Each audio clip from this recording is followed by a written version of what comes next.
While we are saving these seeds to distribute and share, Monsanto is now claiming ownership over salt-resistant traits, drought-resistant traits. I started Navdanya 20 years ago because I believed the bounties of nature belong to all. The evolution in our plants cannot be monopolized and blocked for the future, and it cannot be scrambled as is being done with genetic engineering.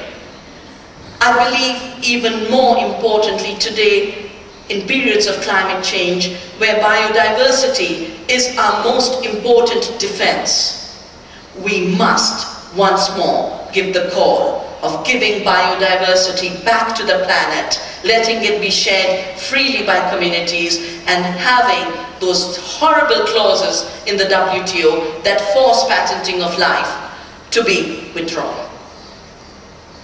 To make patenting of seeds and plants and trees and crops illegal. This will have to be done because if we don't, we will see more and more criminalization of our agriculture by these corporations. These patent laws make it illegal for farmers to save their seeds. They make it illegal for farmers to share their seeds.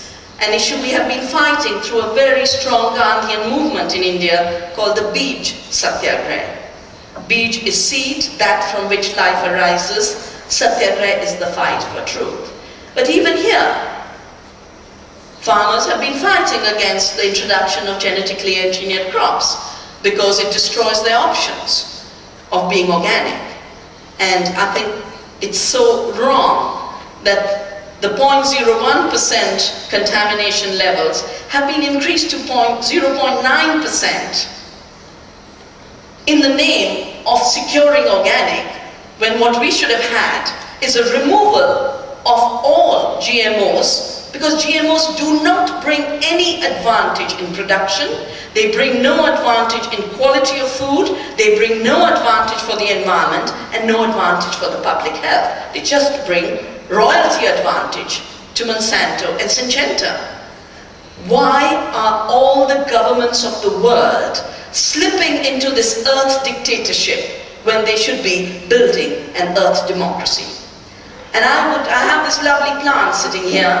It was passed on to me by the movement to free Pames, Joseph Pames, an agrarian unionist. 2003 they did an action, a very Gandhian action, to say no more GMOs.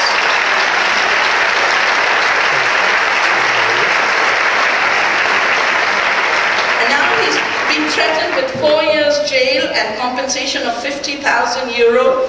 I think it's the corporations that need to compensate nature, the earth, and the farmers of the world. That compensation will only come when we have solidarity. And I have solidarity both with the plant that was given to me as well as Joseph Pames, and I'm fully with you in your struggle to keep Spain GMO free.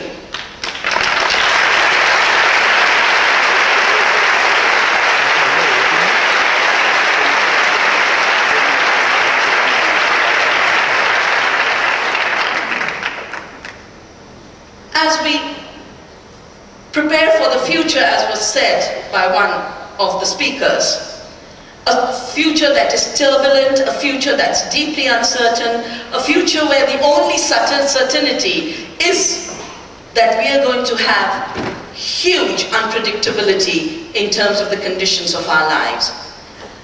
We need to find teachers.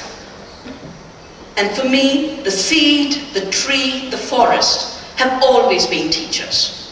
They've been teachers for hope.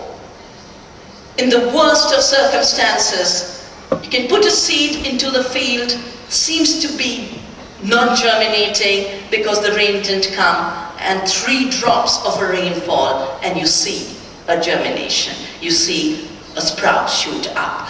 That resilience of life is our best source of hope, and it's trees and forests and seeds that give it to us. But trees and forests are not just lessons, don't just give us lessons in hope. To me, the most important lesson they give us is lessons in freedom. When we sow a seed of an oak tree or a walnut tree or an acorn